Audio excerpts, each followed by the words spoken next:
Bonjour, bonsoir, bon après-midi, bonne nuit, bon appétit et surtout joyeux Noël si vous êtes à table. Aujourd'hui, 13 décembre, c'est le jour que tout bon geek attendait, le plus beau jour de l'année. Alors, outre le fait que ce soit l'anniversaire de mon beau-frère, c'est la sortie de Star Wars 8. 2 ans qu'on attend la suite de Star Wars 7, forcément.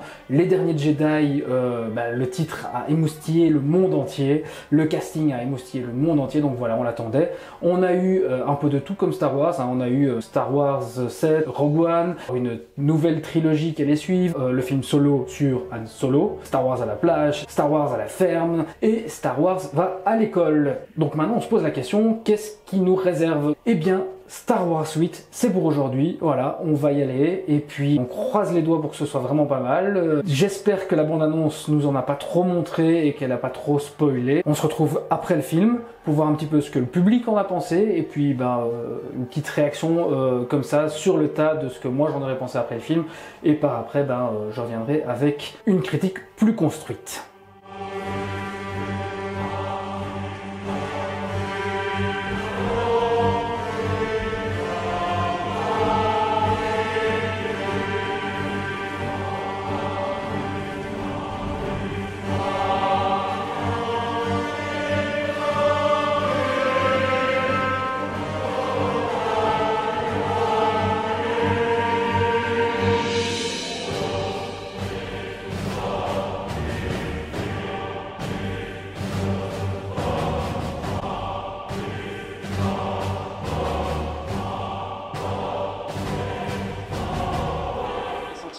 Moi j'ai adoré, franchement, ça va faire taire pas mal de critiques qu'il y avait sur le précédent, je pense, sur les copies des anciens épisodes, des trucs comme ça, donc non, faut que je le revoie.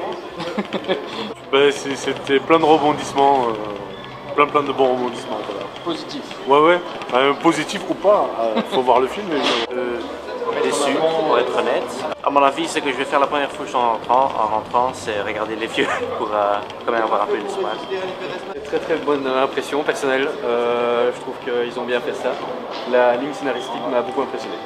Ça monte et puis paf. C'est comme quand on fait l'amour à une femme et que juste avant de jouir, elle dit dégage. Donc voilà, c'est tout ce que je peux dire. Moi j'ai un peu peur en venant que ça soit un peu trop comme le 5, vu que le 7 est un peu trop comme le 4. Finalement, il a eu des trucs pas mal, mais il y a quand même beaucoup du 5. Okay. Bah, c'est chouette, franchement, je recommande. Merci. Enfin, il est très chouette, mais c'est trop Marvel.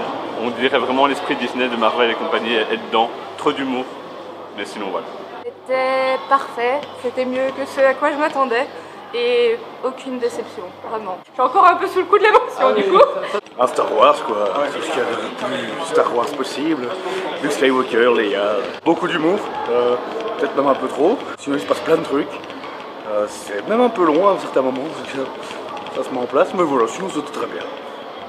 J'ai eu beaucoup de peur parce qu'après le 7 qu'on appelait le remake du 4, on pouvait avoir peur que le 8e soit un remake du 5 entre guillemets. Là on n'avait rien de tout ça. C'était vraiment un film complètement nouveau avec une histoire qui était propre, soignée et juste waouh. Voilà, je sors du cinéma où je viens de voir Star Wars 8, réalisé par Rian Johnson, et c'est un peu bizarre, je suis très partagé. Donc, on va commencer simplement avec les points positifs. Les points positifs du film, c'est très simple. On a des plans d'abord qui sont magnifiques, comme on en a eu dans le 7 et comme on en a eu tout au long de l'histoire de la saga Star Wars, mais ici on a vraiment des plans magnifique, d'une grande beauté, d'une construction incroyable, d'une lumière incroyable, des couleurs incroyables. Autre chose qui est très positive, pour les gens qui ne connaissent pas, qui ne sont pas vraiment familiers avec l'univers Star Wars, l'univers étendu, on va apprendre beaucoup de choses sur l'histoire des Jedi, sur leurs pouvoirs. On va d'ailleurs voir des pouvoirs qui n'ont jamais été montrés à l'écran, qui ne sont que malheureusement un petit peu connus dans l'univers étendu, mais a priori pas vraiment pour le grand public. Donc ça c'est vraiment pas mal, on découvre des nouvelles choses. On va retrouver quelques têtes connues, qu'on apprécie beaucoup, donc ça c'est vraiment très très chouette aussi. Autre point positif, il y a beaucoup d'humour, qui peut aussi amener au point négatif, c'est que parfois il y a trop d'humour, vraiment on essaie un petit peu de faire potage, donc ça c'est un peu voilà. Mais sinon l'humour passe relativement bien, ça fait plaisir de revoir Luc, ça fait plaisir de revoir Léa. J'ai eu quand même les larmes aux yeux à certains plans, certaines scènes qui sont juste bluffants et époustouflants. Il y a beaucoup de questions auxquelles on trouve aussi des réponses, donc ça c'est sympa aussi parce que forcément l'épisode 7 avait laissé beaucoup de questions en latence et ici on a ces réponses, donc ça c'est pas mal aussi. Voilà très rapidement pour les points positifs. Les points négatifs par contre, comme je l'ai dit, un peu trop d'humour à certains moments, ça c'est la première chose. Ensuite on a aussi pas mal de questions qui restent en suspens, donc contrairement au 7 où les questions étaient laissées comme ça à l'interprétation, mais c'était fait intelligemment, ça laissait en fait l'envie de découvrir la suite. Ici c'est juste des questions où on sort de là en se disant ouais ok j'ai pas de réponse, c'est très très bizarre. C'est très difficile de vous en parler sans spoiler, mais voilà. Long, effectivement long, il y a des vraies longueurs, ils durent 2h30 et on les sent fort. Je pense aussi que c'est parce qu'ils ont voulu raconter trop d'histoires, il y a une partie avec Poe, il y a une partie avec Finn, il y a la partie avec Rey et Luke, et puis alors il y a tout ce qui se passe autour de Kylo, donc il y a toutes ces histoires effectivement qui sont en parallèle et il fallait 2h30 pour raconter toutes ces histoires. Mais à un moment donné, on se demande s'il n'aurait pas carrément été plus simple de supprimer une des histoires qui n'était pas forcément nécessaire, en l'occurrence par exemple tout ce qui se passe avec Finn est pas ultra important. Voilà, on a l'impression que c'était juste pour faire vivre le personnage, mais qu'il aurait pu être avec un autre groupe et que ça aurait très bien marché aussi. Donc voilà, ça rajoute des longueurs tout à fait inutiles à mon sens. Sinon, en tout cas, moi, ce qui est clair, c'est que je vais certainement retourner le voir, probablement en 3D, parce qu'il y a des scènes qui, à mon avis, en 3D doivent bien donner. Sûrement en français aussi, juste pour me faire souffrir, parce que j'aime ça. En tout cas, ça reste un très bon film, ça reste un très bon Star Wars.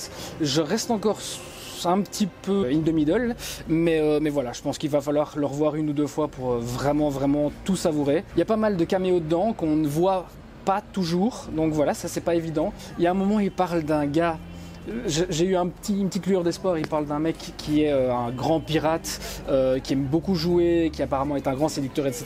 Et je me suis dit, on va voir Lando. Ben non, il faut pas rêver les gars, il n'y a pas Lando dans ce film-là, il l'avait dit et effectivement il n'y a pas Lando. Donc voilà. Conclusion, un bon film, il faut le voir. Que vous aimiez Star Wars ou pas, il faut le voir parce que c'est un super film qui est plein d'émotions et c'est un truc, je comprends pas, j'arrive pas à comprendre comment ça se fait qu'on arrive à avoir autant d'émotions dans un film. Toutes les scènes, toutes les phrases, toutes les répliques sont vraiment déjà cultes à l'avance et moi ça me donnait des frissons. Ne vous fiez pas à la bande-annonce vous a amené sur plein de fausses pistes et donc pour une fois ça a été très bien fait parce que la bande-annonce montre beaucoup de choses mais qui ne vous donne aucun indice réel, donc ça c'est génial. Si vous les avez vus, vous n'avez pas du tout été spoilé, donc ça c'est vraiment bien. Moi en tout cas je vais digérer tout ça, je vais retourner le voir et puis peut-être qu'on en reparlera, je ferai peut-être un article d'ailleurs sur Comics Prime, donc je vous invite à suivre tout ça, Comics Prime, Tic et Critique, Facebook, vous abonner, Instagram et compagnie. Voilà, à très bientôt et puis voilà, vive le cinéma.